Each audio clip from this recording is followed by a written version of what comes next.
اب انہوں نے ہم سب کی طرف سے کفارہ ادا کر دیا ہے تو ہم سب تو جنتی ویسے ہی ہو گئے، پھر ہم کو زبردستی مسلمان عیسائی بنانے میں کیوں تم اپنی محنت اپنا پیسہ خرچ کر رہے ہو؟ کیا کہتے ہیں؟ نہیں، عیسیٰ نے سب کی طرف سے کفارہ ادا نہیں کیا۔ اب وہ بائبل کا کوئی پنکتی اور ایک لائن پیش کرتے ہیں۔ کیا پیش کرتے ہیں؟ خود عیسیٰ نے کہا ہے متا، انجیل متا کے اندر یہ عبارت موجود ہے، کتاب ہمارے پاس رکھی ہوئی ہماری اٹیچی میں، جس کو دیکھنا ہو دیکھ لیں۔ انجیل متا کا یہ منتر بھی موجود ہے، کیا کہ عیسیٰ علیہ السلام نے کہا کہ میں ابن آدم کے لیے، آدم کے بیٹے کے لیے، سب کے لیے کفارہ میں نے ادا کر دیا ہے سولی پہ لٹک کر، لیکن جو لوگ مجھے اللہ کا بیٹا نہیں مانتے اور میرے کفارے کا قائل نہیں ہیں، میں ان کی طرف سے کفارہ ادا نہیں کر رہا ہوں، ان کو ہر حال میں اس جرم کی سزا مل کر رہے گی، چاہے وہ عیسائی بنے یا نہ بنے۔ چلیے صاحب، میں نے یہ بھی مان لیا، عیسیٰ مسیح نے صاف کہہ دیا کہ میں نے ان کی طرف سے کفارہ ادا نہیں کیا جو مجھے اللہ کا بیٹا نہیں مانتے یا جو میرے کفارے کے قائل نہیں ہیں۔ ہم مسلمان عیسیٰ کو خدا کا بیٹا نہیں مانتے، ہم تینوں کو ایک اور ایک کو تین بھی نہیں مانتے، ہم عیسیٰ مریم اور خدا مریم عیسیٰ کو بھی ایک نہیں مانتے۔ اور آگے کیا لکھا ہے؟ جو میرے کفارے کو نہیں مانتے میں ان کا بھی کفارہ ادا نہیں کر رہا ہوں۔ میں یہ بھی نہیں مانتا ہوں کہ عیسیٰ نے کفارہ ادا کیا، میں یہ مانتا ہوں کہ عیسیٰ کو لوگ سولی دے رہے تھے لیکن اللہ نے زندہ اٹھا لیا ہے۔ ان کو مشابہت ہو گئی ہے، ان کو غلط فہمی ہو گئی ہے، ہم نہیں مانتے عیسیٰ کو۔ اب یہ بتائیے، آگے عیسیٰ کہہ رہے ہیں ان کی طرف سے میں نے کفارہ ادا نہیں کیا، اگر یہ عیسائی بھی بن جائیں تب بھی ان کو یہ سزا مل کے رہے گی۔ اب یہ بتاؤ کہ اگر ہم عیسائیت بھی قبول کر لیں تو ہماری نجات کہاں ہو رہی ہے؟ ہماری نجات کہاں ہے؟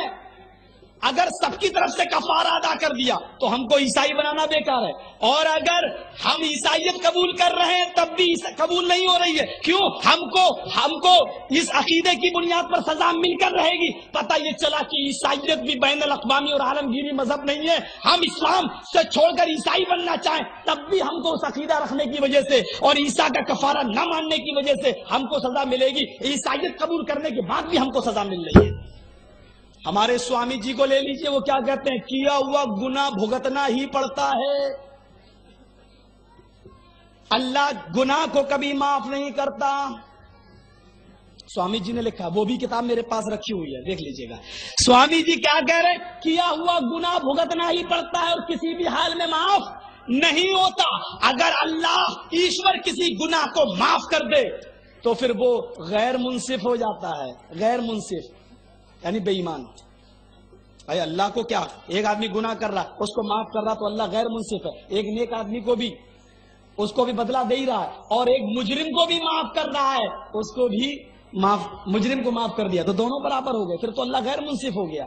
بات صحیح ہے، لیکن میں پوچھتا ہوں کہ آپ کو دو کوالٹی تو کرنا ہی پڑے گی مجرموں کی۔